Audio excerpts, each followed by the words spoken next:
Sir Tasmanian tiger से related कुछ question है मेरे।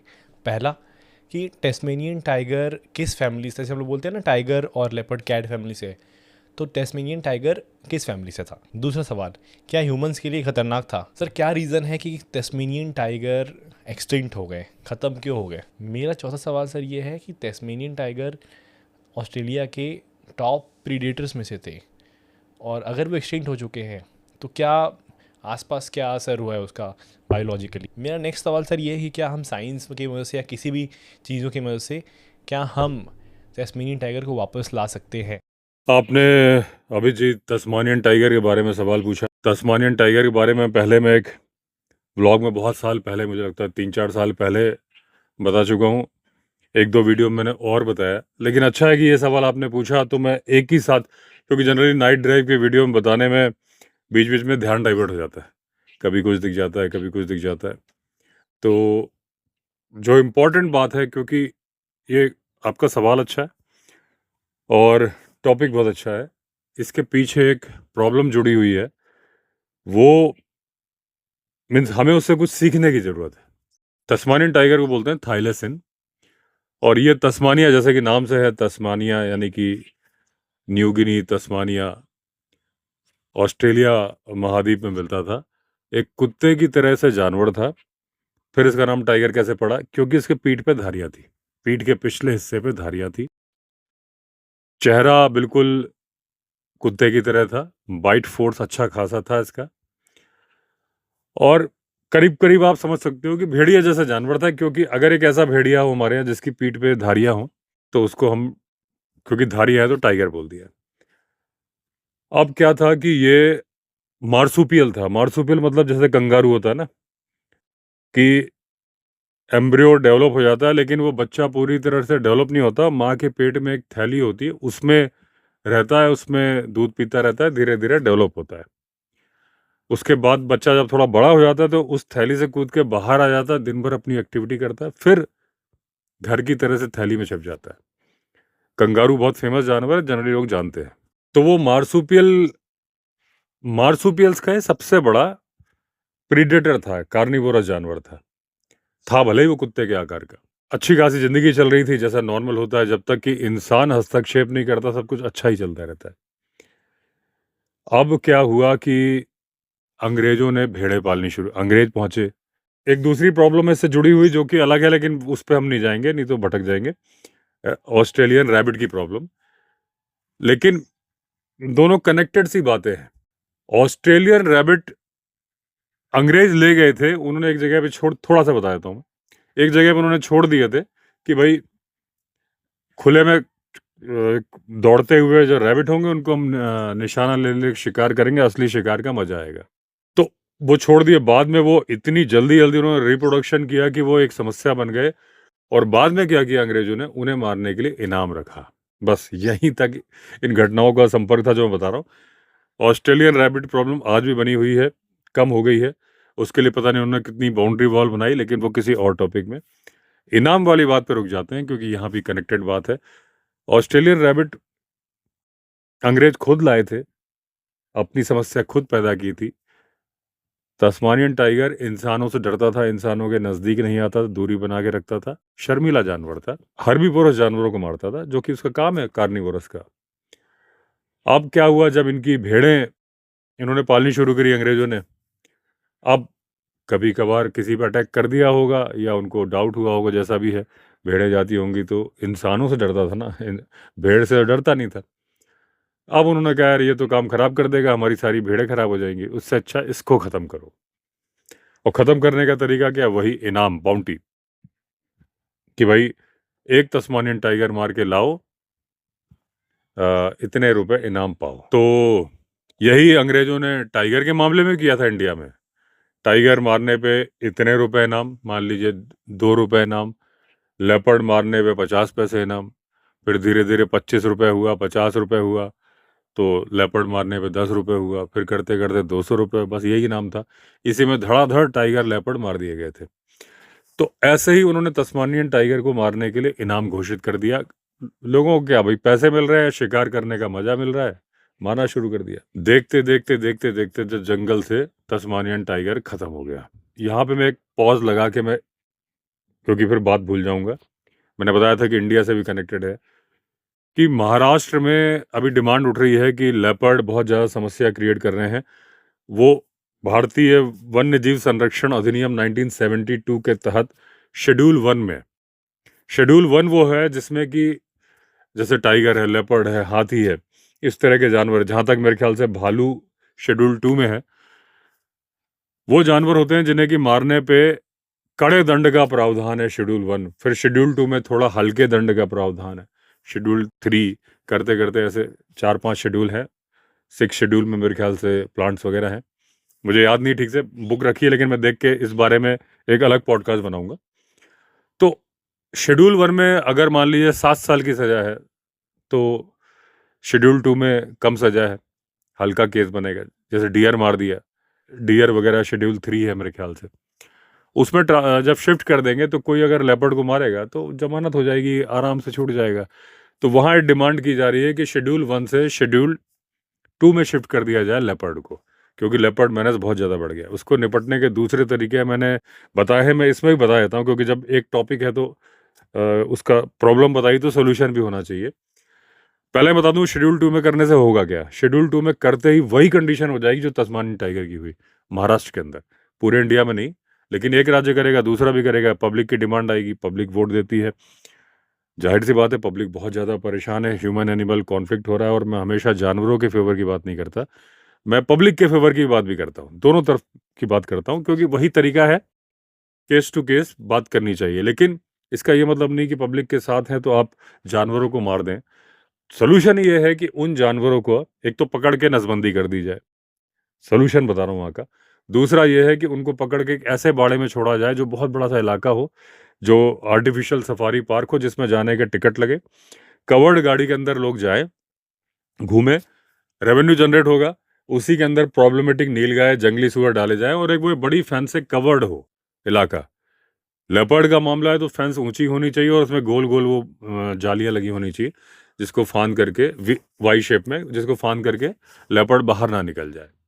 तो लेपर्ड के पास शिकार है, जंगली सुअर है, कुछ एक्सेस डियर जहाँ पे हो जाए बहुत ज़्यादा, एक्सेस डियर मतलब ज़्यादा डियर, वरना एक्सेस डियर का मतलब स्पॉटेड डियर होता है, तो एक्सेस डियर नहीं बोला मैंने। तो उनको छोड़ दीजिए, वो अंदर मारता रहेगा, अदरवाइज आपके पास रेवेन्यू आ रहा है। कहीं आपको लग रहा है कि भाई शिकार नहीं मार रहा है या कुछ कमी है, तो आप अलग से मांस दे सकते हैं, जैसे कि आप जू में देते हैं। उसके अंदर आप सेक्शंस बना सकते हैं, जहां आप एक बाड़ा ऐसा रख सकते हैं जहां आप रिसर्च एंड डेवलपमेंट करें। आपको लगता है यार इस लेपर्ड को गलत पकड़ लिया गया, उसमें छोड़ के रखिए, उसमें डियर छोड़ दीजिए, उसमें जैसे जंगल में जानवर होते छोड़ दीजिए, देखिए वो मार रहा है।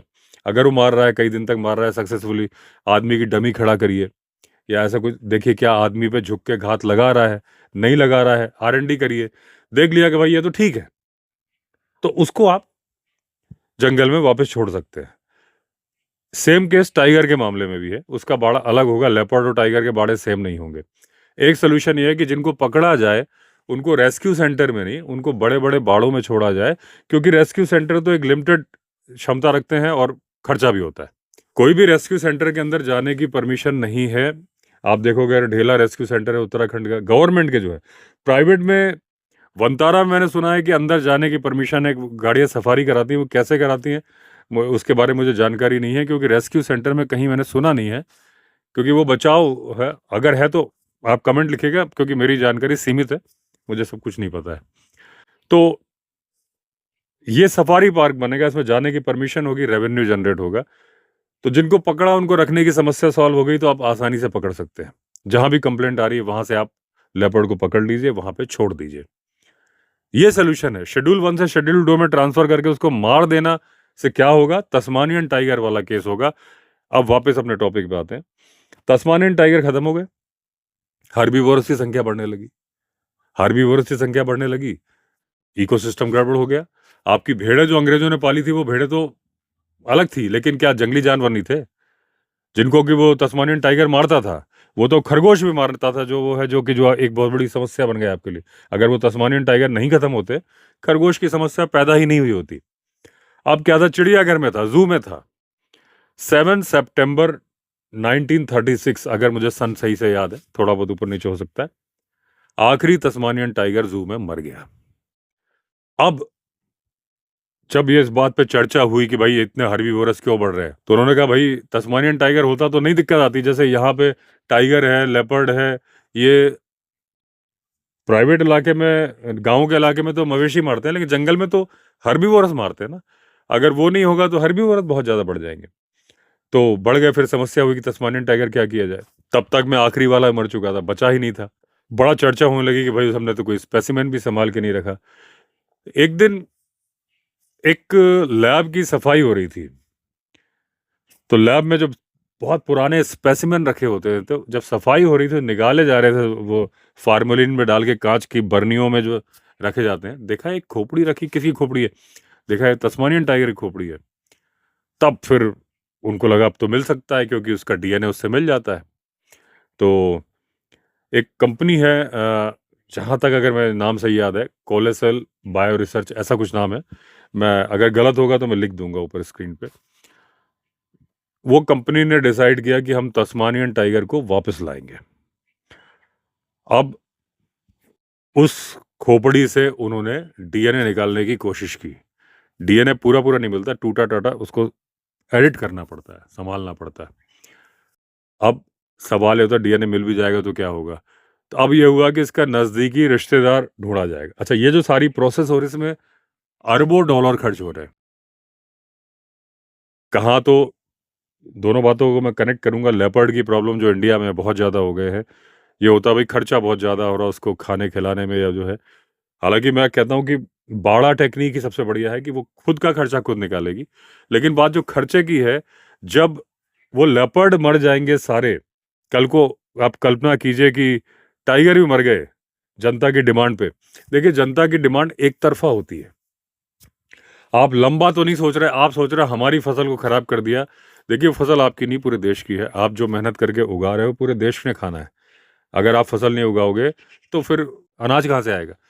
लेकिन वो फसल, अभी तो फसल को लेपर्ड नहीं खा रहा, आप खेत पे जा रहे इंसानों पे हमला कर रहा है, और बुरी बात है।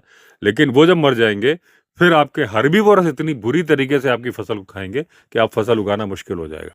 फिर आप बोलोगे हर्बीवोरस को मारो। जब सबको ही मार दोगे तो एक दिन इंसान भी मर जाएगा। ये बैलेंस है, प्रकृति ने जो बैलेंस बनाया ना। एक टेबल चार पहियों पे खड़ी होती है, आपने एक पहिया, एक आपने पैर टाइगर मार दिया, एक लेपर्ड मार दिया, कार्निवोरस मार दिए, एक मार दिया आपने हर्बीवोरस, तीन मार दिए। अब एक आपका है, वो टेबल खड़ी नहीं रहेगी, गिरेगी, क्योंकि आपने इकोसिस्टम खराब कर दिया। जो गलती ऑस्ट्रेलिया ने करी थी तस्मानियन टाइगर को मार के, अरबों रुपए अरबों डॉलर खर्च करके, अब वो उसको रीजनरेट करने की कोशिश कर रहे हैं। अब कहां से करोगे उसको, पैदा कैसे करोगे? तो उसका नियरेस्ट रिश्तेदार ढूंढोगे। जैसे कि आपको उदाहरण के तौर पे, उसका नियरेस्ट रिश्तेदार कौन सा होगा? मार्सुपियल होगा, क्योंकि वो मार्सुपियल था। अब कंगारू के अंदर तो नहीं करोगे ना, कंगारू तो हर्बीवोरस है, ये कार्निवोरस है। तो उसका नियरेस्ट रिश्तेदार छोटा है साइज में, वो है तस्मानियन डेविल, एक जानवर है। उदाहरण के तौर पर बताऊं, गाय भी बॉविडी फैमिली की है, डियर भी बॉविडी फैमिली के है। अब एक डियर, स्पॉटेड डियर मर जाए, खत्म हो जाए, आप उसको रीजनरेट करने की कोशिश करो, और आप बोलो यार उसके नियरेस्ट रिश्तेदार है, गाय के पेट में उसके भ्रूण को रख के, सरोगेट मदर, सरोगेसी तो आप जानते हो इंसानों में भी होती है, एक एम्ब्रियो को दूसरी माँ में शिफ्ट करके वहां डेवलप किया जाता है। सरो अब आप सोचो, डियर बनाने के लिए आप गाय के पेट में डेवलप करोगे, एग्जाम्पल के तौर पे बोल रहा हूँ, कैसा डियर बनेगा वो? यही हो रहा है तस्मानियन तस्मानियन टाइगर के केस में, कि उसका नियरेस्ट रिश्तेदार उसके जैसा नहीं है। उसके, अब क्या किया गया, जब वो डीएनए टूटा फूटा खोपड़ी से निकाला गया, डीएनए सही किया साइंटिस्ट ने। अब इन्होंने इसका डीएनए निकाला, जोड़ना था ना, टूटे फूटे को सही करना था। तो तस्मानियन डेविल के उसको निकाल के एक डीएनए तैयार किया, रिपेयर किया उसको। अब जब डीएनए तैयार हो गया तस्मानियन टाइगर का, जिसके अंदर आधे अंश तस्मानियन डेविल के हैं, अब उसको क्या किया जाए, तो तस्मानियन डेविल में सरोगेसी। तो अब क्या किया जाएगा कि जब वो डेवलप हो जाएगा तो उसको तस्मानियन डेविल के पेट में डाला जाएगा, और वो एम्ब्रियो डेवलप होगा, बच्चा पैदा होगा।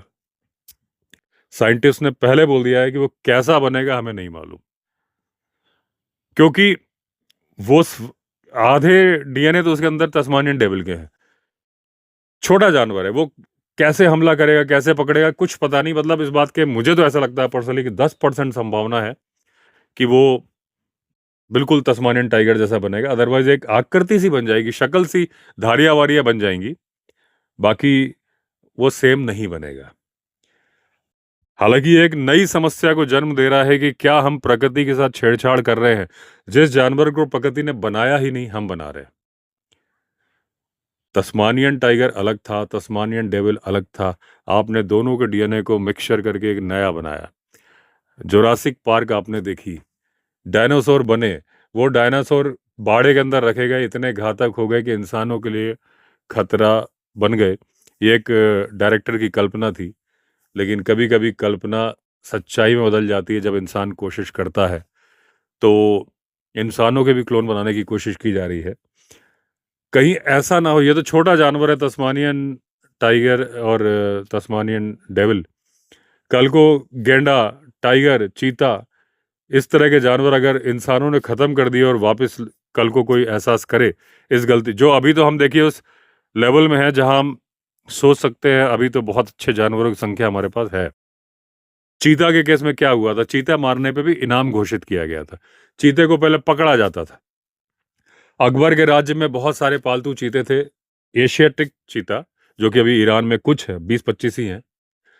उनकी आंखों में पट्टी बांध के रखी जाती थी, बैलगाड़ी से उनको लेके जाया जाता था शिकार के इलाके में। जब शिकार दिख जाते थे, हर्बीवोरस कैसे दिखते थे, राजा महाराजा या मुगल बादशाह जब शिकार करते थे हाथी में बैठ के घेर लेते थे। किसको घेरते थे? डियर को। चीते का शिकार कोई टाइगर को मारने में नहीं किया जाएगा, आप समझ सकते हो। चीता छोटा है, टाइगर एक पंजा मारेगा, चीता मर जाएगा। लेकिन डियर पकड़ने के लिए, डियर में क्या होता था कि अगर इनके पास बंदूकें तो लिमिटेड ही फायरिंग रेंज थी ना, वो मुगल बादशाह के टाइम पे जो बंदूकें आ गई थी वो कोई अकबर के टाइम मुझे नहीं पता, कि मेरे ख्याल से तोपखाना तो बाबर के टाइम पे ही आ गया था, लेकिन सटीक निशाना नहीं, आवाज बहुत ज्यादा दूर तक वो जाना नहीं। गोला मार दोगे पता चला वो ही जल के भुन के वो हो गया तोप। बंदूक मारोगे एक को लगेगी, उसकी आवाज से सारे डियर भाग जाएंगे। इतना बड़ा शिकार पार्टी लेके आप एक डियर मारने तो नहीं गए। शिकार मारने का मतलब था खाना, कि भाई जंगल में कैंपिंग करना, फिर उसको पका के खाना, बहुत सारे डियर मार के। तो चीते का उपयोग होता था, चीते छोड़ दिए जाते थे। तो वो क्या करते थे कि जैसे कि डियर की आदत क्या है, मान लीजिए 5 स्टैग हैं, स्टैग मानो सींगधारी है, उनका एक लीडर टाइप है, जिधर वो भागेंगे उधर सारे भागेंगे। डियर की आदत ये होती है। ऐसा नहीं कि वो अपनी सुरक्षा देखे, क्योंकि आधे केस में से उसे मालूम ही नहीं होता खतरा कहाँ है। उसे ये मालूम है सूंघ के खतरा है कहाँ नहीं। अगर मालूम होगा तो पहले ही भाग जाए। जब डियर कॉल करता है, स्पॉटेड डियर या सांबर डियर जो भी है, उसकी सूंघने की शक्ति बहुत ज़्यादा है, उसके देखने की शक्ति उतनी बढ़िया नहीं है, सुनने की शक्ति भी बहुत अच्छी है। दूसरे सारे जानवर कलर ब्लाइंड होते हैं। मतलब जैसे आप पुराने ज़माने में हमारे घरों में कलर टीवी होते थे, आजकल के एलईडी नहीं, तो उसमें 3 डॉट बनी होती थी। पुराने टीवी का फोटो निकालोगे तो उसमें रेड, ग्रीन, ब्लू, तो ये 3 थे मेरे ख्याल से कलर। तो इन 3 कलर को मिला के सारे कलर बनते थे। और इंसान ये तीनों कलर देख पाता है, आपको रेड, ग्रीन, ब्लू दिख जाता है। जानवर में रेड नहीं दिखता, ग्रीन ज्यादातर जानवर। बंदर का केस नहीं, मैं ज्यादा, अभी डियर की बात चल रही थी, तो डियर को क्या है, रेड नहीं दिखता। तो अब टाइगर का कलर रेडिश ब्राउन या ऑरेंज जो भी कलर है, अब उसमें से रेड हटा लोगे तो कैसा दिखेगा, वो ग्रीनिश दिखेगा। तो डियर को क्या है कि ग्रीन और ब्लैक दिख रहा है उसमें। तो जब टाइगर खड़ा है झाड़ी के पीछे तो भी उसको नहीं दिख रहा, क्योंकि झाड़ी भी ग्रीन है उसी कलर में। तो जब तक वो मूवमेंट नहीं करता तो वो नहीं देख पाता। तो फील कर रहा है, वो देख रहा है मेरे आसपास स्मेल तो आ रही है, लेकिन कहाँ है नहीं मालूम। तो वो पूंछ उठाएगा, आवाज करेगा, कॉल, जिसको जिसको कि अलार्म कॉल बोलते हैं, वो अपने पैर पटकेगा, ये सब कुछ करेगा ये बताने के लिए कि भाई खतरा है। सारे इधर देख रहे होते हैं, और जिधर एक देख रहा होता दूसरा उधर ही देखना शुरू कर देता है। एक अगर भागेगा दूसरे उधर ही भागेगा, उसी में पकड़ में आता है। टाइगर छिप के बैठा है, भाग रहे हैं, आप कई ऐसे वीडियो आपको मिल जाएंगे, एकदम जंप मारा, एक को पकड़ के दबोच लिया। टाइगर वहीं बैठा था, उधर ही क्यों भागा? क्योंकि उसे दिख नहीं रहा था ना। तो इसी से सिमिलर मैं बता दूं, टाइगर को भी नहीं दिखता है रेड कलर। मैंने रेड कलर की गुरखा ली, बहुत सारे बोलते हैं आपने वाइल्ड लाइफ की जानकारी रखते हुए आपने रेड क्यों ली। मैंने रेड ली थोड़ा सा धार्मिक कारणों से, मेरा मंगल तेज है, मुझे सूट करता है। जब मैंने ग्रीन गाड़ी ली थी तो मेरा 6 महीने में एक्सीडेंट हो गया था, जाइलो का, नई गाड़ी का, और उसके पहले इंडिगो थी, वो भी ग्रीन थी, मुझे बहुत परेशान करती थी। एक ग्रीन के साथ मेरा 36 का आंकड़ा है गाड़ी के मामले में। और रेड गाड़ी मेरी, स्कॉर्पियो भी रेड थी, सेलेरियो भी है, तो मुझे सूट करती है, वो रीजन है। नहीं तो मैं ग्रीन ही ले लेता, ऐसी कोई दिक्कत नहीं। लेकिन थोड़ा सा भटक रहा हूँ, कोई बात नहीं। रोड सेफ्टी के मामले में रेड गाड़ी बहुत अच्छी होती है, क्योंकि इंसान को तो रेड कलर दिखता है। इसीलिए रेड लाइट रेड कलर की बनाई जाती है, क्योंकि जब जो कलर हमारा ब्रेन सबसे पहले रिकॉग्नाइज करता है वो रेड है। यानी कि अगर 4 गाड़ी आ रही है या रोड पे आपकी गाड़ी आ रही है, कोई सामने वाली गाड़ी का ड्राइवर नींद में है, एक गाड़ी ब्लैक आ रही है, ग्रीन आ रही है, सब आ रही है, तो जो सबसे पहले वो जिस गाड़ी को उसका ब्रेन उसको संकेत भेजेगा वो रेड गाड़ी का है। कहीं खड़ी है नजर आ जाएगी, आप कहीं भी देख लेना, एक निगाह घुमाओगे, अगर कहीं लाल रंग के फूल हैं तो आपकी निगाह उसको नोटिस कर लेगी। लाल कलर सबसे पहले नोटिस होता है, इसीलिए हर कंट्री में रुकने वाली लाइट रेड है। नहीं तो ऐसा होता तो कोई ब्लू भी बना देता, उसका रीजन है, साइंटिफिक रीजन है। तो रोड सेफ्टी के मामले में रेड गाड़ी अच्छी होती है। व्हाइट भी अच्छी होती है, दिखती है पहले, लेकिन ब्राइट कलर के लिए कुछ बोलते हैं, कुछ जैसे बोला जाता है कि भाई व्हाइट कलर की गाड़ी को हाथी तोड़ देता है, ऐसा है कि उसको उसको भी नहीं दिखता रेड कलर, ब्लू दिखता है। तो ब्राइट येलो कलर दिख जाता है, येलो मतलब किस कलर में दिखता है, थोड़ा सा व्हाइटिश दिखता है। लेकिन जब उसको ब्लैक कलर से मधुमक्खी चिढ़ती है, रेड कलर से मधुमक्खी भी नहीं चिढ़ती। हालांकि फूलों के कलर उसको अट्रैक्टिव लगते हैं, लेकिन वो फूलों कलर लाल नहीं है, अल्ट्रा वायलेट कलर होते हैं, बैंगनी वगैरह। थोड़ा टॉपिक भटक गया है, लेकिन कुछ ना कुछ काम की बात ही बता रहा हूँ आपको। तो मधुमक्खी को भी रेड, मतलब रेड कलर काफी सेफ कलर है फॉरेस्ट के अंदर। जंगल में आपकी हरकत वैल्यू करती है। अगर टाइगर आपकी तरफ देख रहा है, आपने लाल शर्ट ब्लू शर्ट ये पहनी है, उसको फर्क नहीं पड़ रहा, लेकिन आप जो मूवमेंट ज्यादा कर रहा है उसको नोटिस करेगा। अगर आप एक पेड़ के पीछे खड़े हुए हो और आप बिल्कुल नहीं हिल रहे, तो टाइगर उधर ही देखने के बावजूद आपको नहीं पहचान पाएगा। हालांकि उसकी आंख में रॉड सेल्स हैं, रात को 6 गुना ज्यादा अच्छा देख सकता है, लेकिन वो हरकत को पहचानता है। मधुमक्खी के मामले में बता दूं, टॉपिक आया है, अगर आप काले रंग की शर्ट पहन के भाग रहे हो तो एक बार हमले होने की संभावना बहुत ज्यादा है। लाल शर्ट में नहीं, रीजन भालू काला होता है, और भालू से 36 का आंकड़ा है मधुमक्खी का, क्योंकि वो शहद के छत्ते तोड़ देता है। तो उसको कंफ्यूजन हो जाएगा, ये भालू आ रहा है लाल, अगर आपने काली शर्ट पहनी है। तो ये एक अलग टॉपिक है कलर वाला। अब पता नहीं वहां तक मैं कैसे पहुंच गया था। हाँ, कलर का मैं बता रहा था कि डियर यह सेंस कर लेता, हाँ चीता वाली बात बता रहा था कि डियर सेंस कर लेता खतरा है, किधर खतरा भागना नहीं मालूम। अब वहां पे मुगल बादशाह क्या करते थे, चीता को पहले से छोड़ दिया, वो पूरे ट्रेंड थे, उनको पता नहीं कैसे समझा देते थे कि उन वालों को पकड़ना है। अब जब वो जिधर को खड़े हैं ज्यादा, उधर को खदेड़ेंगे, और उधर उनकी फील्डिंग सेट है। फील्डिंग सेट है मतलब हाथी खड़े हैं ओट में निशाने लेके, एकदम नजदीक से मारने के लिए, क्योंकि फायरिंग रेंज ज्यादा नहीं थी। दूर जो डियर है उनको छोड़ा अलग डायरेक्शन से। अब जो उनके पीछे चीता दौड़ा, तो सारे डियर उन्हीं के पीछे भाग रहे हैं। समझ में नहीं आ रहा कहाँ भागना है। भागते भागते भागते उस इलाके में पहुंच गए जहां पे ऐसे सी शेप में बंदूकें या जो भी उनका हथियार थे, तीर कमान से तो मुझे लगता नहीं कि मुगल बादशाह मारते थे। धका धक फायर, अंधाधुंध फायर करने शुरू कर दिए, लोड कर करके बारूद भर भर के, भरमार बंदूक से ज्यादा मार लिए। जहां वो एक को मार पाते वहां उन्होंने 20-25 मार दिए, कि जब तक वो उधर से तो चीते आ रहे हैं, उधर वो जाएंगे नहीं, इधर भागने का रास्ता खत्म कर दिया, हाथियों से घेर कर लिया, अंधाधुंध मार दिया। ऐसे मुगल बादशाह इस्तेमाल करते थे चीते का। पकड़े जाए लगे, जहां चीता मिले पकड़ लो, बड़ी काम की चीज है, क्योंकि वो अच्छा जैसे शिकार हो गया उसको फिर आंख में पट्टी बांध के ले गए, उसको दे दिया कुछ खाने के लिए इनाम।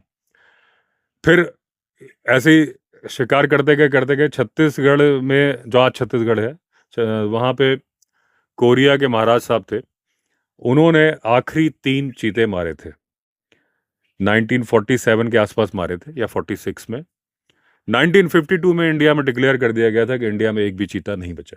अब इकोसिस्टम कैसे खराब होने लगा, जबकि टाइगर था, लेपर्ड यहाँ थे, पूरी तस्मानियन टाइगर वाली कंडीशन नहीं हुई। तस्मानियन टाइगर में तो उनका सबसे बड़ा प्रीडेटर था, उन्होंने वही खत्म कर दिया था, दूसरा था ही नहीं। यहाँ तो बहुत सारे थे, भेड़िए भी थे, सब है, और लेपर्ड है, आपका टाइगर है, लायन है। तो लेकिन तो भी इकोसिस्टम गड़बड़ होने लगा। कैसे कि ये जो जानवर हैं ये घात लगा के पकड़ने वाले हैं, चाहे लेपर्ड हो चाहे टाइगर हो, ये जंप मार के पकड़ते, दूर से दौड़ के नहीं पकड़ते। आप देखोगे एक आध केस में दौड़ेगा, थोड़ी देर में थक जाएगा। चीता है जो लंबी दूरी तक दौड़ के पकड़ता है ग्रासलैंड में, तो ग्रासलैंड में ये फेल होने लगे। टाइगर और तो जो जानवर बढ़ने लगे, आपके एंटीलोप वगैरह बढ़ने लगे ग्रासलैंड में, ब्लैक बक, आपका चिंकारा, इंडियन गजेल शायद जो भी है, तो वो बढ़ने लगे। नील गाय बढ़ने लगी जो भाग लेती हैं, रहती थोड़ा ओपन से इलाके में है, तो वहाँ घात लगाना संभव नहीं था टाइगर लेपर्ड के लिए। इकोसिस्टम का अब उस बारे में सोचना शुरू हुआ, क्या किया जाए। भाई चीता वापस लाया। चीता, एशियाटिक चीता है, वो है अपने ईरान में, लेकिन वो मात्र 20-25 हैं, तो जितने वो दे रहे थे उसके बारे में कई बातें चलती। कुछ बोलते हैं कि उन्होंने बदले में लायन मांगे थे और गुजरात सरकार ने देने से मना कर दिया। हो सकता है ये संभावना, मुझे जानकारी नहीं है। मेरी जानकारी के अकॉर्डिंग ये है कि वो जितने दे रहे थे उतनों से दोबारा जो रीलोकेशन या क्या बोलते हैं उसको, जो भी वो प्रोग्राम सक्सेसफुल नहीं हो सकता था, क्योंकि 4-5 में तो डेथ रेट इतना होता है कि प्रोग्राम फेल हो जाता है। तो पहले 12-20, अब तो करते करते काफ़ी, मेरे ख्याल से 36 से ऊपर हो गए। अभी बोत्सवाना से आ गए तो और 12 आए, शायद 50-60 हो गए। तो प्रोग्राम सक्सेसफुल हो रहा है। हालांकि वो अफ्रीकन चीता है, थोड़ा फर्क है, लेकिन नेचर एक ही है, ग्रासलैंड में तेजी से दौड़ के पकड़ लेना। यानी कि डीएनए से दूसरे जानवर के अंदर एम्ब्रियो फीड करके बनाने, सरोगेसी मदर के थ्रू बनाने से अच्छा है, और उसमें भी दूसरे जानवर का डीएनए मिलाने से अच्छा है एक चीता है जो कि थोड़ा सा फर्क है। मतलब कुछ हजार साल बाद वो वापस वही चीता बन जाएगा, अगर सेम आपको चाहिए, नहीं तो उसके काम वही है। ठीक है ना। तो करीब करीब एक गलती होके वापस इंसान ने सुधार लिया और चीता वापस आ गया वहीं पे। हालांकि लायन भी था ग्रासलैंड में, जानवरों को मारने वाला लायन भी था, वो भी खत्म कर दिया इंसानों ने। वो तो गुजरात के जूनागढ़ के नवाब ने प्रतिबंध लगा दिया, तो एशियाटिक लायन बच गया। आज 900 से 1000 के आसपास हो चुके हैं। लेकिन एक टाइम था कि वो भी नहीं बचा होता, अफ्रीकन लायन को पता चला ला रहे होते, जबकि काफी फर्क था एशियाटिक चीता और अफ्रीकन चीता में। जो फर्क है उससे कहीं ज्यादा फर्क था एशियाटिक लायन और अफ्रीकन लायन में। वो गलती को सुधार लिया, अब वो गलती दोबारा करने की बात हो रही है, जो पब्लिक की डिमांड आ रही है कि लेपर्ड को शेड्यूल 1 से शेड्यूल 2 में कर दो, यानी हमें अधिकार दे दो उसको खत्म करने का। कुछ ही दिन में खत्म हो जाएगा, क्योंकि अंदर ही अंदर कहीं ना कहीं शिकारी भावना बहुत सारे लोगों के अंदर छिपी हुई होती है, मारने का बहाना चाहिए। और हालांकि ये मैं बोल रहा हूँ कि इंसान के ऊपर जो हमले हो रहे हैं अच्छी बात नहीं है, लेकिन उसका सोल्यूशन है। आप उसको शेड्यूल 1 से शेड्यूल 2 में शिफ्ट करने की डिमांड मत करिए। आप डिमांड करिए कि इसको पकड़ के एक बाड़ा बनाओ, बफर एरिया में बाड़ा बनाओ। पब्लिक को वोट देने का अधिकार है, जो डिमांड करोगे सरकार को मानना पड़ेगा। उस बाड़े में उसको छोड़ा जाएगा, आपकी समस्या खत्म हो गई। उसके बाद में वहां पे सफारी से पैसे जनरेट हो रहा है, वो भी डेवलप हो रहा है, ऐसे कई बाड़े बना दो। उसके अंदर रिसर्च एंड डेवलपमेंट से सरकार के पास भी ऑप्शन आ गया कि जो जानवर गलत पकड़ लिए गए, बेकसूर पकड़ लिए गए, लेपर्ड के केस में 90% बेकसूर पकड़े जाते हैं, क्योंकि उसके रोजेट का पैटर्न अलग होता है, लेकिन वो कंप्यूटर से पहचाना जा सकता है, नंगी आंखों से नहीं पहचाना जा सकता। टाइगर का पहचाना जा सकता है, टाइगर में किसी की मछली की आकृति है, टाइगर से नाम मछली रख दिया, किसी का त्रिशूला है, उसके चेहरे की धारियों का जो पैटर्न होता है आप आंखों से देख के पहचान सकते हो। अगर आपको मौका मिल गया उसको ट्रैंकुलाइज करने के पहले, तो आप पहचान लोगे, अरे भाई ये तो वो नहीं है। लेपर्ड के केस में ऐसा नहीं होता। बहुत बड़ा साइज का डिफरेंस अगर आ जाए कि एक 90 किलो का आप ढूंढ रहे हो और सामने 40 किलो का है, तो आप पहचान जाओगे, नहीं पहचान पाओगे।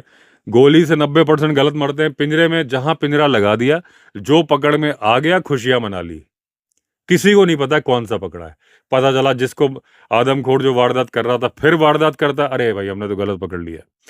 शूट जब शूटर मारते हैं, अगर गलत मार दिया तो पहले खुशियां मना ली, अरे भाई गलत मार दिया, जब वो वारदात हो जाए। एक्सपीरियंस शूटर नहीं मारते हैं गलत, वो देख के मारते हैं, कुछ ना कुछ पहचान जानते हैं कि भाई टांग लंगड़ी है क्या है, वो देख लेते हैं। लेकिन लेपर्ड के केस में निर्दोष ज्यादा पकड़े जाते हैं, निर्दोष ज्यादा मारे जाते हैं, असली नहीं। तो मारने वाला केस खत्म हो जाएगा अगर इस तरह से सफारी बाड़े बनेंगे। और रिसर्च से डेवलप करके जो दोषी नहीं था उसको आपको पहचानने का मौका है, उसको भी जिंदगी जीने का दोबारा मौका मिलेगा अगर इस तरीके से किया जाएगा। ये सही उपाय है। उसको शेड्यूल 1 से शेड्यूल 2 में करके बेतहाशा मारना, आज आप गलती करोगे, आने वाली पीढ़ियां, आपके नाती पोते भुगतेंगे। वो कहेंगे कि हमारे दादाजी ने क्या किया, वो कार्निवोरस खत्म कर दिया, अब हर्बिवोरस हमारी समस्या है। ऑस्ट्रेलियन रैबिट की तरह से, जहां खरगोश जैसे जानवर से निपटने के लिए पूरा देश लड़ रहा था, कुछ नहीं कर पा रहे थे। फसलें चौपट, बाउंड्री, लाखों करोड़ अरबों डॉलर खर्च करके एक बाउंड्री वॉल बनाई, फेंस बनाई, वो फेल हो गई, दूसरी बनाई, जहर दिया, पता नहीं क्या क्या नहीं किया। निपट नहीं पाए। आज भी समस्या कम हुई है, ख़त्म नहीं हुई है। तो तस्मानियन टाइगर का जो ये सारा केस था, उसमें क्या है कि वो बना क्या रहे हैं, क्या बनेगा नहीं मालूम है। लेकिन इंसान की एक गलती है जिसको कि वो सुधारने की कोशिश कर रहा है, लाखों करोड़ों अरबों रुपए डॉलर खर्च करके। ये हमारे लिए एक सबक है। फिलहाल तो खतरे में लेपर्ड है। ये डिमांड लेपर्ड के लिए आ रही है, कई जगह से आ रही है कि लेपर्ड को ख़त्म कर दो। उसके लिए जब मैं इंस्टाग्राम पे रील बनाता हूँ, छोटे पॉडकास्ट डालता हूँ, शॉर्ट वीडियो यूट्यूब के, फेसबुक पे, बहुत ज़्यादा लोग ये समझ के कि ये फॉरेस्ट के आदमी है। आज भी मैंने कपड़े कैमोफ्लेज पहने हैं जो कि फॉरेस्ट में बैठ के शूट कर रहा हूँ। कई लोग समझ लेते हैं फॉरेस्ट डिपार्टमेंट का आदमी बोल रहा है, नेगेटिव इमेज बन जाती है, जबकि मैं पब्लिक का आदमी हूँ, मैं फॉरेस्ट डिपार्टमेंट का आदमी नहीं हूँ। मैं ऐसी कोई बात नहीं करता। मैं क्यों करूंगा फॉरेस्ट डिपार्टमेंट के फेवर की बात? मैं वाइल्ड लाइफ के फेवर की बात कर रहा हूँ।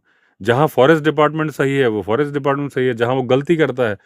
अगर बालाघाट के केस में हुआ था, टाइगर को जला के खत्म कर दिया था, बाद में केस खुला था और डीएफओ ने वहाँ बयान दिया था कि नीचे के अधिकारियों ने गलती बस इतनी की कि उच्च अधिकारियों को सूचित नहीं किया, बाकी उन्होंने कोई गलती की नहीं। तो मैंने कितने वीडियो बनाए थे कि मैंने कहा था कि डीएफओ साहब ने ये स्टेटमेंट दिया। पहली बात तो एनटीसीए की गाइडलाइन है कि कोई भी टाइगर जो मिलेगा बिना पोस्टमार्टम के उसका अंतिम संस्कार नहीं होगा। तो नीचे के स्टाफ ने क्या ये गलती नहीं की थी? एनटीसीए की गाइडलाइन का उल्लंघन नहीं किया था कि बिना पोस्टमार्टम के उसका अंतिम संस्कार कर दिया, जला दिया? सीधे सीधे गलती करी पहली। दूसरी, डीएफओ साहब ने बोला कि वो प्राकृतिक मौत मरा था, खाली उसको जला दिया बस। तो मैंने सवाल उठाया था कि डीएफओ साहब को कैसे मालूम चल गया कि प्राकृतिक मौत मरा था, जिसकी लाश ही नहीं मिली, जिसको आपके नीचे के अधिकारी, बाद में रेंजर गिरफ्तार भी हुए थे उसमें, जिन्होंने वहीं जला के खत्म कर दिया। तो क्या राख से आपने पहचान लिया कि ये प्राकृतिक मौत मरा था? इतनी ज्यादा टेक्नोलॉजी है। जिसका पोस्टमार्टम नहीं हुआ, आपने न्यूज़पेपर में दिया था, मैंने अपने वीडियो में न्यूज़पेपर भी लगाया था। बिना आधार के मैं ऐसी बातें नहीं करता। तो ये आवाज किसने उठाई थी? मैंने उठाई थी ना। तो वो डीएफओ तो फॉरेस्ट डिपार्टमेंट के थे, उनके खिलाफ गलत बात की थी। सतपुड़ा में पोचिंग हो रही है तो मैंने वीडियो बनाया। ऐसे जहां भी गलत हो रहा है वाइल्ड लाइफ के साथ, मैं आवाज उठाता हूँ। मुझे इस बात से कोई लेना देना नहीं कि वो फॉरेस्ट डिपार्टमेंट की बात है कि पब्लिक की है। जो गलत हो रहा है, क्योंकि वाइल्ड लाइफ अपने मुंह से आके तो नहीं बोलेगी, किसी ना किसी को बोलना पड़ेगा, और वो समझाने से बात समझ में आती है। कितने सारे लोग बोलते हैं कि मेरे वीडियो देख के वाइल्ड लाइफ के प्रति उनका नजरिया बदल गया। यहाँ आते हैं कि जितने मिलते हैं यही बोलते हैं। वो यूट्यूब वाले जो नेगेटिव कमेंट करने वाले फेसबुक और इंस्टाग्राम पे, क्योंकि उनके सामने स्क्रॉल करते करते आ जाता है, उन्हें तो मेरा नाम भी नहीं पता होता। जनरली हर वील में 2 लाख से 5 लाख 7 लाख व्यू आते हैं स्क्रॉल करते हुए। तो उन्होंने देखा यार क्या बोल रहा है बंदा, लिख देते हैं। उनको बैकग्राउंड नहीं पता। यूट्यूब में ये वीडियो भी आप यूट्यूब में देख रहे हैं, उनको पूरा बैकग्राउंड पता है कि ये आदमी क्या बातें करता है। वो नहीं करते नेगेटिव का, वो समझते हैं उस बात को। तो यही वजह है कि मैंने फेसबुक और इंस्टाग्राम में अपनी आईडी का नाम भी मैंने बड़ा अजीबोगरीब नाम रखा है। रीजन है कि आप यूट्यूब में आके देखो कि मैं क्या बात बोल रहा हूँ। वहां तो 3 मिनट का टाइम मिल रहा है, उसमें अपनी बात करनी है। तो मेरा नाम है फेसबुक और इंस्टाग्राम में विवेक अवस्थी यूट्यूबर, विवेक_अवस्थी_यूट्यूबर। यूट्यूबर नाम जानबूझ के लगाया हुआ है, वरना अजीब सा नाम है। विवेक अवस्थी भी रख सकता था, ताकि लोगों को मालूम चले कि मेन वीडियो जो समझाने वाले हैं वाइल्ड लाइफ के बारे में वो यूट्यूब में है। तो मैं किसी डिपार्टमेंट से नहीं हूं, मैं सिर्फ समझाने की बात करता हूं। देखिए, हम सबका एक ना एक धर्म है। अपने धर्म के हिसाब से हम अच्छा काम करने की कोशिश करते हैं। इस दुनिया में 90% अच्छे लोग ही हैं, 10% बुरे लोग हैं, तब ये दुनिया चल रही है। जिस दिन 50% बुरे लोग हो जाएंगे, ये दुनिया नहीं चल पाएगी। अगर आप देखोगे, बुरे लोग कम है, अच्छे लोग बहुत ज्यादा है। अंदर से आप, कोई बंदरों को केले खिला रहा है, अपनी तरफ से वो उसका भला करना चाह रहा है, मेहनत कर रहा है, पैसे खर्च कर रहा है, तपती धूप में जा रहा है, शाम के टाइम सड़क के किनारे खड़े होकर खिला रहा है। डर भी लग रहा है उसे कि बंदर मुझे काट ना ले, उसकी पूरी नीयत साफ है। लेकिन मैं अपना वीडियो बना के जब बताता हूँ कि देखिए, अगर आप सड़क के किनारे बंदर को केले खिलाते हो तो वो सड़क के किनारे जमावड़ा करने लगते हैं। हर गाड़ी को समझते हैं कि वो आपकी गाड़ी है, आप जैसे लोगों की जो कि खिला रहे हैं आ जाते हैं। गाड़ी तेज, उनमें से बंदर के बच्चे होते हैं, ना समझ होते हैं, वो इधर से उधर दौड़ रहे होते, खेल कूद भी कर रहे होते। जब माँ वहीं पे है तो बच्चा खेलेगा, उसमें उनकी टांग दब जाती है, उनकी टांग। कितने बंदर आपको लूले लंगड़े मिल जाएंगे। मैंने तो एक देखा है नीलकंठ रोड में ऋषिकेश में, जिसके कि दोनों पैर टूटे हुए, वो बेचारा रेलिंग पे भी 2 पैर से चल रहा होता है, उसके अगले दोनों हाथ हैं ही नहीं। और ऐसे ही सड़क के किनारे गए। कितने बंदरों की मैं लाशें देखी हैं। मैं तो वीडियो भी नहीं बनाता क्योंकि मैं खुद दुखी हो गया, आपको भी कर दूं। तो जब मैंने एक बात बताई कि देखिए आप भलाई कर रहे हो, लेकिन एक तो क्या है कि आप गलती कर रहे हो कि उसको आप फल खाने की आदत डाल रहे हो, जबकि उसका नेचुरल फूड वो केले, एप्पल नहीं है। जंगल के फल उसके हैं, पत्तियां हैं, और जो इस तरह की चीज है। रीसस मकाक बंदर जिनको जनरली आप खिला रहे हो, इनका भी खाना वही है, लंगूर का भी वही है। इसका इलाज अब क्या, सड़क किनारे आप खिला रहे हो, आप भलाई कर रहे हो। मैंने बताया तो आपको समझ में आएगा, हाँ यार ये तो गड़बड़ हो रहा है, क्योंकि हम तो भला कर रहे हैं, बजरंग बली को खुश कर रहे हैं, लेकिन वो तो अंदर से दुखी हो रहे हैं क्योंकि उनके सामने गाड़ियां उनको कुचल रही हैं। गाड़ी वाले की भी कसूर नहीं है, वो सड़क पे चल रहा है। सड़क तो गाड़ी चलाने के लिए बनी है। वो 20 की स्पीड पे नहीं चल सकता, उसको कहीं जाना है। 100 पे भी नहीं चलना चाहिए जंगल में, लेकिन वो एकदम से दौड़ जाता है, वो ब्रेक मारते। वो जो गाड़ी चला रहा है वो भी अच्छा इंसान है, बंदर को मारना नहीं चाहता। जब अगर कोई आता होगा उसकी तो आत्मा रो पड़ती होगी। लेकिन ये सर्कमस्टेंसेस क्यों हो रहे हैं, क्योंकि आप सड़क के किनारे उसको खिला रहे हो। अब सोल्यूशन क्या है? और इसमें एक केस बता दूं, जब कोविड आया था तो वृंदावन में देखिए इतने दर्शनार्थी आते हैं, धार्मिक लोग आते हैं, वो बंदरों को खिलाते थे। अब क्या हुआ, पीढ़ियों से पीढ़ियों वो बंदर पैदा होते गए, जो जिन्होंने कि जंगल में जाके कुछ खाया ही नहीं था। उनके 10वीं 20वीं पीढ़ी थी जो कि दर्शनार्थियों के दिए गए भोजन पर ही जीवित थी। कोविड में लॉकडाउन आ गया, वो भूखे रहने लगे। वो सोच रहे आज नहीं तो कल आएंगे, दर्शनार्थी आ नहीं रहे, भूख के मारे मर गए, क्योंकि उनको पता ही नहीं था कि पेड़ पे वरना जंगल जाने का रास्ता खुला हुआ था। उनको पता ही नहीं था, उनके ब्रेन में ये तरीका ही नहीं मालूम था कि भाई हमको जंगल में भी जाकर खाना है। वो मर गए सारे बंदर। तो तरीका क्या, भलाई भी करनी है। अच्छा, तो तरीका ये है कि जहां पे पेड़ उगाना अलाउड है, देखिए नेशनल पार्क में, टाइगर रिजर्व में पेड़ उगाना भी अलाउड नहीं है बिना फॉरेस्ट डिपार्टमेंट की परमिशन के। लेकिन बाकी हर जगह ऐसा नहीं होता। बहुत सारी जगह सरकार वृक्षारोपण कराती है, कितने एनजीओज कितने वो कराते हैं। आप वो फल उगाओ जो आप खिलाना चाहते हो। बंदर भी खाएंगे, लेकिन वो उनके डाइट प्लान में चेंजेस आ जाएंगे जब वो पेड़ से इस पेड़ से उस पेड़ में कूदते हुए जाएंगे। सड़क के किनारे नहीं, मतलब जहां पे भी आप कर रहे हो, आप वो फलदार पेड़ लगा दो। आप वो फलदार पेड़ लगा दोगे तो आपका भलाई वाला काम कंप्लीट हो गया। आप उसको, मैं कहता हूं अगर आपको बिल्कुल ही नहीं मेरी बात समझ में आ रही, तो आप मंदिर के किनारे खिला दो एक बार बंदर को, क्योंकि आपको एकदम नहीं लगेगा कि भाई ये क्या बात है। सड़क के किनारे बिल्कुल मत खिलाओ। आप स्ट्रिक्टली सोच लो कि इस पे पाप चढ़ रहा है। अगर मंदिर किनारे वहां गाड़ी तो नहीं चल रही है प्रांगण में, लेकिन तरीका यह है कि आप फलदार वृक्ष लगाओ बजरंग बली के नाम पे। जब आप बंदरों को खिला रहे हो, वो फलदार वृक्ष को चिड़िया भी खाएंगी। सिर्फ बंदर से नहीं, आप चिड़िया भी खाएंगे तो आप खुश हो रहे हो, बंदर भी खाएंगे, इंसान भी खा लेंगे। जो भी खाएंगे पुण्य आपको मिलेगा, पाप बिल्कुल नहीं मिलेगा। अगर आपने वो फलदार वृक्ष लगाया, भले ही वो आपके जीवन में नहीं देगा फल। यहाँ पे जहां मैं बैठा हूं, मेरे सामने कटहल लगा, मेरे हाथ का लगाया हुआ कटहल फले हुए, जामुन लगे हैं, आम तो पता नहीं 30-35 पेड़, सब में आम लगे हुए हैं। और ये सारे पेड़ ये सारे पेड़ मेरे लगाए, मेरे जीवन काल में ही नाशपाती हो रहे हैं। लेकिन मेरे पिताजी भी सरकारी बंगलों में रहते थे, आम के पेड़ लगवाते थे। वहां चपरासी बोलते थे कि जब तक ये पेड़ रहेंगे साहब का नाम चलेगा। वो तो ट्रांसफर होने वाले थे 3 साल में, उनको मालूम था हमारा 3-4 साल में ट्रांसफर हो जाएगा। वो तो जिस आम के पेड़ को लगा रहे हैं उसका तो फल खाने की उन्होंने कल्पना भी नहीं की थी, लेकिन लगाते थे। यहाँ तो मैंने अपनी जमीन पे लगाया तो मुझे कल्पना थी, खा भी रहा हूँ, लेकिन चिड़िया भी खा रही है। और मैंने किसी भी पेड़ को जाली से कवर नहीं किया है, खा रही है तो खा रही है। तो ये काम करोगे आप तो हो सकता है आपके जीवन काल में आपको फल मिल जाए, नहीं मिलेगा तो आने वाले मिलेगा। आपका काम कंप्लीट हो गया। जो आप प्रभु को खुश कर रहे थे, प्रभु खुश हो गए और बहुत अच्छे से खुश हुए।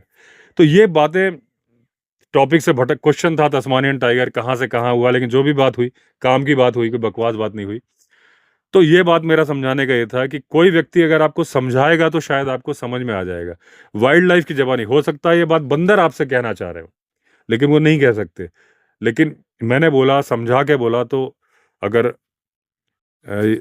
2 लोगों ने भी समझ लिया तो काम हो गया। 2 नहीं, वैसे ज़्यादा समझेंगे, मुझे पूरा यकीन है, क्योंकि मेरा पुराना एक्सपीरियंस है 6 साल का। बहुत सारे लोग समझते हैं, उनका नज़रिया चेंज हो जाता है। ये बंदर वाली बात मैंने बोली, आप इस पर विचार करोगे, बहुत सारे लोग सड़क के किनारे खिलाना बंद कर देंगे। मंदिर प्रांगण में खिलाओ, बाकी आप पेड़ लगाओ फल वाले, और उसकी अगर सुरक्षा कर सकते हो, उसको पानी पिला सकते हो, खाद डालते हो, और ही अच्छी बात है। तो बात शुरू हुई थी तस्मानियन टाइगर से, लेपर्ड, टाइगर, चीता सब कवर करते बंदर, कवर करते हुए वाइल्ड लाइफ की भलाई का हमने पॉडकास्ट किया। इस सीरीज़ को हम जारी रखेंगे। अगर आपके पास कोई सवाल है, आप वीडियो रिकॉर्ड करके भेजिए। अगर सवाल अच्छा है, रिलेटेड है, तो ये हम कवर करते रहेंगे पॉडकास्ट में, इस तरह से बात करते रहेंगे। तो अभित जी, बहुत बहुत धन्यवाद, ये आपने सवाल पूछा। तो बाकी लोग भी पूछते रहिए। तो चलिए फिर मिलते हैं। Thank you, all the best.